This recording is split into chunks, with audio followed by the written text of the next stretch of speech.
Beliau didukung oleh masyarakat dari timur, menegakkan kekuasaannya, memperkuat pasukannya, dan bendera mereka saat itu pun berwarna hitam, yang melambangkan kerendahan hati, sebagaimana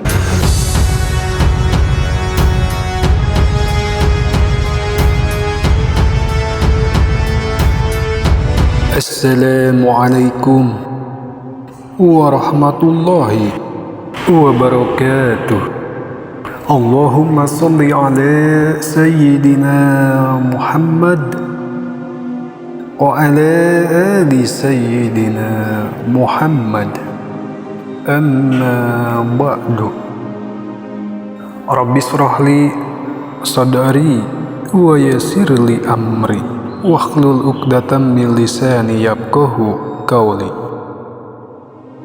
Datangnya Imam Mahdi dan cara umat berbaiat. Ada beberapa riwayat hadis yang menjelaskan proses kedatangan Imam Mahdi di akhir zaman. Dari beberapa riwayat ini akan kita simpulkan bagaimana manusia membaiat Al-Mahdi. Yang pertama, hadis dari Sauban radhiyallahu anhu bahwa Rasulullah Shallallahu alaihi wasallam bersabda, ada 3 orang yang akan saling membunuh di dekat harta simpanan kalian, manusia. Mereka semua putra khalifah. Kemudian simpanan itu tidak dikuasai salah satu dari mereka, hingga muncul bendera-bendera hitam dari arah timur. Lalu mereka akan memerangi kalian dengan peperangan yang tidak pernah dilakukan oleh satu kaum pun. Kata Sauban, lalu beliau menuturkan sesuatu yang tidak aku hafal. Kemudian beliau bersabda, jika kalian melihatnya, maka baiatlah dia, walaupun dengan merangkak di atas salju, karena sesungguhnya dia adalah Khalifah Allah Al-Mahdi. Hadis riwayat Ibnu Majah 4222, Hakim dalam Al-Mustadrak per 463. Disahihkan Hakim dan disetujui Az-Zahabi, dan sanadnya dinilai kuat dan sahih oleh Ibnu Katsir. Ibnu Katsir menjelaskan hadis ini.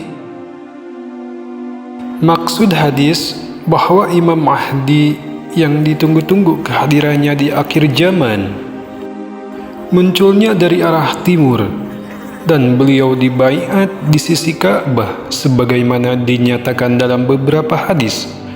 Beliau juga menjelaskan yang dimaksud harta simpanan pada teks hadis adalah simpanan Ka'bah. 3 orang dari putra khalifah akan saling membunuh untuk memperebutkannya hingga tiba akhir zaman.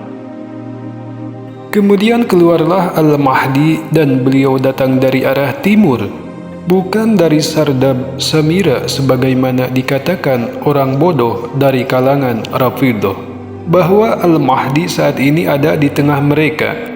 Wallahu a'lam bishawab. Lebih lanjut, Ibnu Katsir menjelaskan bendera hitam yang dibawa Al-Mahdi. Beliau didukung oleh masyarakat dari timur menegakkan kekuasaannya, memperkuat pasukannya, dan bendera mereka saat itu pun berwarna hitam, yang melambangkan kerendahan hati, sebagaimana bendera Rasulullah Shallallahu alaihi wasallam dahulu berwarna hitam, yang bernama Al-Uqab dan An-Nihayah fi Al-Fitan wa Al-Malahim 1/54 sampai 56. Kedua, hadis dari Ali bin Abi Thalib bahwa Rasulullah Shallallahu alaihi wasallam bersabda, Al-Mahdi termasuk golongan kami, ahli bait.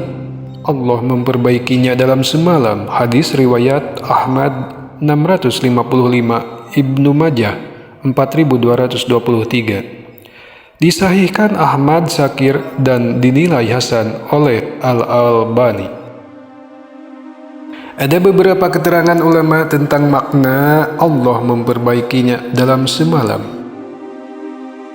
Al-Hafiz Ibnu Katsir mengatakan, artinya Allah menerima taubatnya, memberikan taufik dan ilham serta petunjuk untuknya. Setelah sebelumnya dia tidak seperti itu. An-Nihayah fi Al-Fitan wa Al-Malahim 1/55. Keterangan lain disampaikan Imam Ali Al-Qari. Allah memperbaikinya dalam semalam, artinya Allah memperbaiki urusannya, mengangkat kemuliaannya dalam waktu semalam. Dalam satu waktu di malam itu, di mana para tokoh masyarakat sepakat untuk membaiatnya sebagai khalifah, Birqah Al-Mapatih. Lalu yang ketiga, Imam Mahdi tidak tahu dirinya Imam Mahdi sebelum dibaiat sebagai Imam Mahdi. Calon Imam Mahdi sama sekali tidak tahu bahwa dirinya adalah Al-Mahdi. Sebagaimana dulu Nabi Muhammad SAW sebelum diutus oleh Allah, dirinya tidak mengetahui akan menjadi Nabi. Kesimpulan ini disampaikan penulis kitab Hilyah Al-Bashar, Abdurrajak Al-Bitar, dalam kitabnya. Beliau menyatakan, dari sabda Nabi SAW tentang Al-Mahdi bahwa Allah memperbaikinya dalam semalam menunjukkan bahwa Al-Mahdi tidak tahu bahwa dirinya itu Al-Mahdi yang dinantikan sebelum waktu Allah menghendaki untuk mengeluarkannya di masyarakat. Kasus ini sejenis dengan apa yang dialami Nabi Muhammad SAW, makhluk paling mulia. Beliau tidak tahu tentang risalah kenabiannya hingga Jibril datang menemuinya di Gua Hira. Kemudian beliau menegaskan, apabila Nabi Muhammad SAW tidak mengetahui bahwa dirinya adalah utusan Allah kecuali setelah datangnya Jibril alaihi salam kepada beliau dan menyampaikan Iqra, maka lebih layak lagi yang terjadi pada Al-Mahdi Al-Muntazar. Dia tidak mengetahui bahwa dirinya Al-Mahdi kecuali setelah Allah menghendaki untuk ditonjolkan di tengah umat.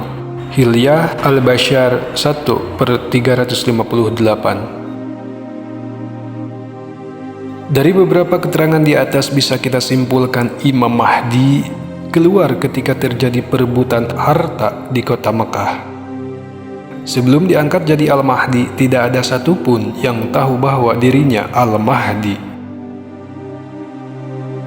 Sebelumnya umat tidak tahu bahwa dirinya Al-Mahdi. Kemudian Allah ilhamkan mereka untuk membaiat Al-Mahdi. Beliau menaklukkan Mekah bersama pasukannya dari arah timur dan kemudian dibaiat di Masjidil Haram. Wallahu a'lam bishawab. Oke, segitu aja pembahasan dari kami, admin Kapah Motivasi. Semoga bermanfaat. Wabil khusus untuk diri pribadi, umumnya untuk semua orang. Sekali lagi, semoga bermanfaat. Kebenaran hanyalah hak milik Allah Subhanahu wa Ta'ala. Kesalahan ada dalam diri pribadi. Wabillahi taufik wal hidayah. Wassalamualaikum warahmatullahi wabarakatuh.